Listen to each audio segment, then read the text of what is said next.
దూత media power of news. బంగారాన్ని bank లాకర్లో పెట్టడం మంచిదేనా? దొంగతనం జరిగితే అంతా రిటర్న్ ఇస్తారా? జీవితంలో కష్టపడి సంపాదించి కూడబెట్టిన డబ్బు, విలువైన నగలు, భవిష్యత్తుకు భరోసానిచ్చే ముఖ్యమైన పత్రాలు వీటన్నిటిని భద్రంగా దాచుకోవాలని బ్యాంకు లాకర్లో పెడతారు. మరి ఒకవేళ అవి పోతే ఏం చేస్తారు? బ్యాంకు బాధ్యత ఏంటనే విషయాల గురించి ఎప్పుడైనా ఆలోచించారా?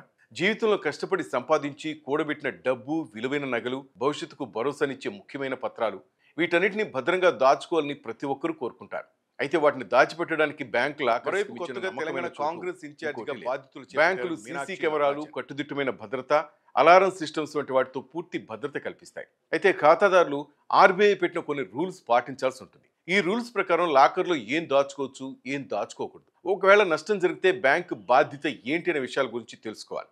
Reserve bank of India RBI కొత్త రూల్స్ తీసుకొచ్చింది. దీని ప్రకారం ఖాతాదారులు తమ లాకర్ అగ్రిమెంట్లు మళ్ళీ రెన్యువల్ చేసుకోవాలి. 2023 డిసెంబర్ 31 లేదా అంతకంటే ముందు అగ్రిమెంట్ చేసుకున్న వాళ్ళంతా ఖచ్చితంగా 2023 డిసెంబర్ 31 లోపు కొత్త అగ్రిమెంట్ చేసుకుని ఉండాలి. ఈ ప్రాసెస్ సులువుగా ఉండటానికి బ్యాంకులు స్టాంప్ పేపర్లు, ఈ స్టాంపింగ్, ఫ్రాంకింగ్, ఎలక్ట్రానిక్ ఎగ్జిక్యూషన్ వంటి సౌకర్యాలు ఏర్పాటు చేయాలి. కొత్త అగ్రిమెంట్ కాపీని కస్టమర్లకు ఇవ్వాలి. లాకర్లు చట్టబద్ధమైన పనుల కోసమే వాడాలి. ప్రమాదకరమైన లేదా చట్టవిరుద్ధమైన వస్తువులు అందులో దాచకూడదు. లాకర్లో ఏం దాచుకోవచ్చు, ఏం దాచుకోకూడదో తెలుసుకోవాలి. అదేంటంటే విలువైన వస్తువులు భద్రంగా దాచుకోవాల్సినవి లాకర్లో పెట్టుకోవచ్చు. ఉదాహరణకు ఈ జ్యువెలరీ, లోన్ అగ్రిమెంట్లు, ప్రాపర్టీ డాక్యుమెంట్లు, బర్త్, మ్యారేజ్ సర్టిఫికేట్లు, ఇన్సూరెన్స్ పాలసీలు, సేవింగ్స్ బాండ్స్, ఇతర ముఖ్యమైన పర్సనల్ అండ్ ఫైనాన్షియల్ డాక్యుమెంట్స్. కొన్ని వస్తువులు లాకర్లో అసలు పెట్టకూడదు. అవేందో చూద్దాం. డబ్బు, కరెన్సీ, ఆయుధాలు, డ్రగ్స్, చట్టవిరుద్ధమైన పదార్థాలు, పేలుడు పదార్థాలు, ప్రమాదకరమైన వస్తువులు, రేడియో ధార్మిక పదార్థాలు, త్వరగా పాడైపోయే వస్తువులు, అలాగే ఇతరులకు ఇబ్బంది కలిగించే ఏ వస్తువులైనా లాకర్లు పెట్టడానికి అనుమతించరు.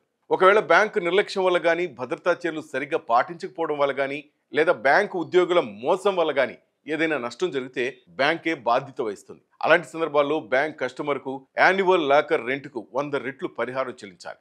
ఉదాహరణకు యాన్యువల్ లాకర్ రెంట్ 4,000 అయితే బ్యాంకు నిర్లక్ష్యం వల్ల నష్టం జరిగితే 4 లక్షలు చెల్లించాలి. అద్దె 1,000 రూపాయలు అయితే బ్యాంకు ₹1,00,000 నష్టపరిహారం ఇవ్వాలి.